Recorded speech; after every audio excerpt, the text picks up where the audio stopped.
بسم الله الرحمن الرحيم. ازيكم يا احلى متابعين في الدنيا؟ عاملين ايه؟ وحشتوني قوي قوي من الفيديو اللي فات. يا رب كلكم تكونوا بالف خير ان شاء الله. ده اخر بقى فيديو لينا في مطروح. ده شارع اسكندرية. كنا بقى نازلين نشتري مشترياتنا من شارع اسكندريه. انا نزلت لكم جزء بسيط الفيديو اللي فات، وقلت بقى الفيديو ده اكمل لكم ايه باقي اليوم بتاعنا. انا نزلت لكم سوق ليبيا، ما نزلت لكم بس جزء صغنن من شارع اسكندريه. فالنهارده بقى جايه ايه اوريكم شارع اسكندريه بقى، اول حاجه اللي بتتباع في شارع اسكندريه. ما شاء الله عندهم كل حاجة. بصوا عندهم محلات كتير جدا. وكل ما تتخيليه عندهم هنا. ده هريسة أحمد حسنين، ده أشهر واحد بتاع هريسة. عندهم بقى اللي هو ألعاب البحر دي. كتير قوي، كذا كذا محل، والمحلات بتاعتهم بتكون كبيرة جدا. عندهم بقى بص كل المحلات الشهيرة عندنا بقت فاتحة عندهم. عشان برضو دي منطقة سياحية وكده. بصوا سموزي بارادايس، وقدامها تلاقوا بلبن وكنافة وبسبوسة. وعندهم بقى كل المحلات الشهيرة. وهنا دوت إبراهيم الغفير، بس هو أشهر واحد هو أحمد حسنين بتاع الهريسة. بصوا بقى الجمال، بصوا المكان. دي الحاجات اللي هم بيلبسوها على دماغهم وهم رايحين السفاري وكده. بيعوا بقى البرانيت، الكابات، السليبرات. بصوا الكابات، المايوهات. عندهم كمان حتى شنط المدارس، شنط السفر.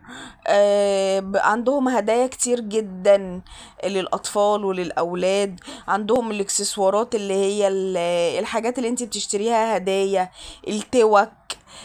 كل حاجة عندهم بصراحة. انا اشتريت توك من دي الايسل، واشتريت برضو حبة حاجات كده لأطفال جيراننا.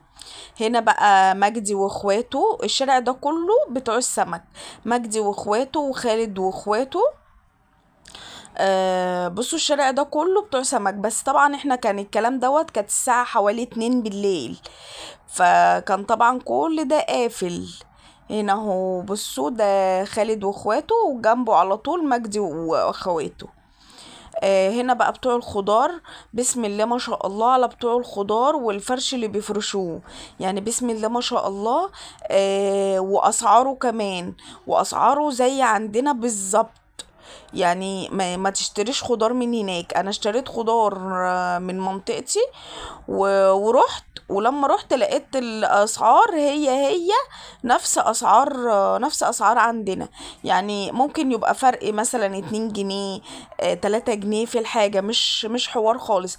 يعني كان عندنا الطماطم كانت ب10 جنيه. كانت عندنا احنا ب8 جنيه. عندهم هنا ب10 جنيه. يعني مش فارقة كتير خالص. البصل كان عندنا ب15، عندهم برضو ب15. الطماطم كانت عندنا البطاطس كانت عندنا ب15، عندهم برضو ب15. يعني ما فرقتش كتير خالص. عندهم بقى انواع بلح، بسم الله ما شاء الله. انواع بلح تحفة تحفة.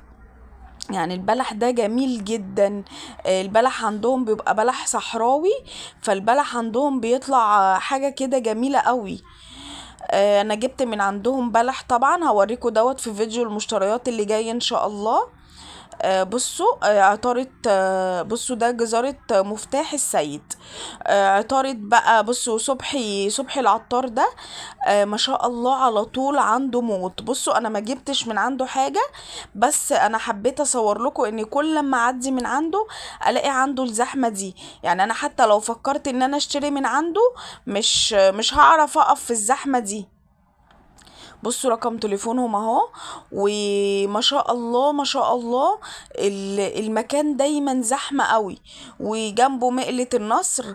طبعا شارع اسكندرية كله مقلة النصر، ما تعرفيش انه الصح وانه الغلط. فبصوا بقى، بصوا المحلات اللي هم فيها. عندهم هدوم جميلة جميلة. هنا كان عاجبني ترنج العمار، بس بابا قال لي ما هو عنده زيه، بس كان اللون مختلف. بصوا ما شاء الله عندهم كل حاجة وكل ما تتخيلي. الشارع بصراحة في منتهى الجمال. بصوا الشارع زحمة ازاي. الوقت ده كانت حوالي الساعة 2:30. بصوا هو بلبن بلبن وكنافة وبسبوسة، وجنبه دوت بتوع ايس كريم. بصوا انا اول ما شفت الايس كريم بالاوريو بالنوتيلا بيستاشيو بالحاجات دي، شفته عندهم بصراحة. يعني كان السنة اللي مش اللي فاتت، اللي قبلها كانوا، او اللي قبلها كمان، يعني من حوالي 3 4 سنين كان عندهم الايس كريم بالاطعمة اللي هي ما كانتش لسه نزلت السوق، كانت عندهم هم. بصراحة كانت حاجة جميلة قوي.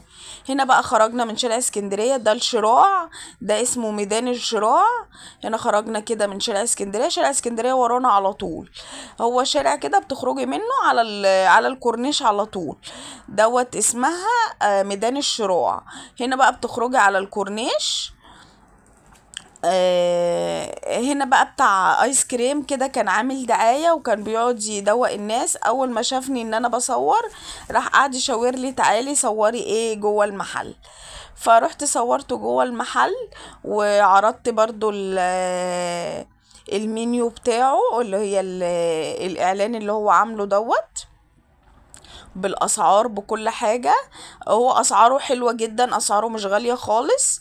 احلى من اسعار شارع اسكندرية كمان. يعني شارع اسكندرية ممكن يكون اغلى شوية. بس وكلنا من عنده ايس كريم ومشينا.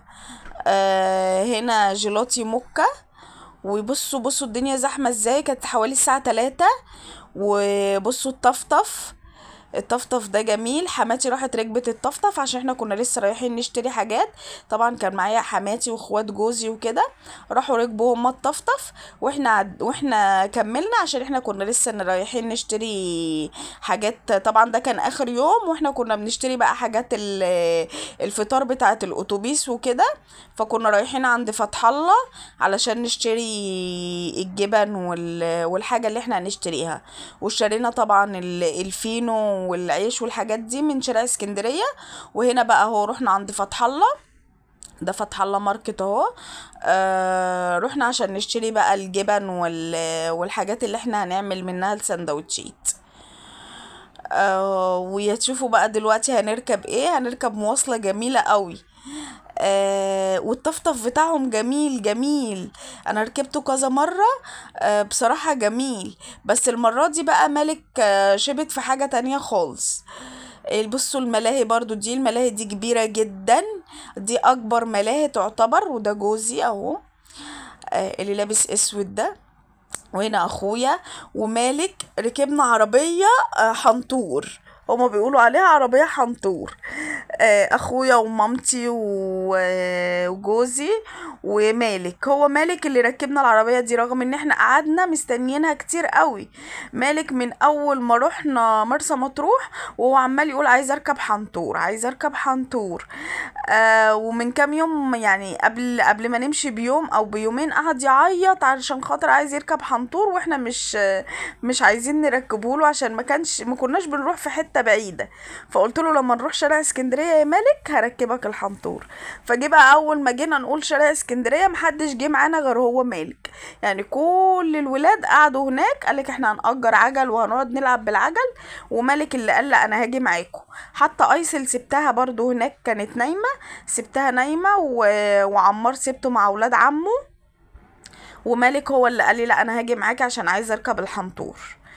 بس اهو ركبت مالك بقى الحنطور دي عربية بحمار كده ومتقفلة، وبيشغلك بقى السماعات كده، حاطط صب كده فيها وشغل السماعات، ويفضل بقى ايه يغني وانتي ماشية، ويفضل يتمرجح كده. بصراحة هي مواصلة حلوة وجميلة في الهواء الطلق كده. بس مالك هو اللي كان فرحان قوي قوي ان هو راكب الحنطور. وخلينا وصلنا لحد البيت، يعني لحد العمارة وصلنا. بصوا الدنيا زحمة ازاي، والساعة كانت حوالي 3 او 3:30، واحنا كنا هنمشي الساعة 6 الصبح. طبعا ايه، روحنا يا دوبك عملنا سندوتشاتنا، احنا كنا لمين الشنط بتاعتنا ولمين كل حاجتنا، يا دوبك روحنا. بصوا العربية بتتهز ازاي، بتفضل تتنطط كده وانت ماشية. فمالك طبعا هو ده اللي بيحبه، وده اخويا.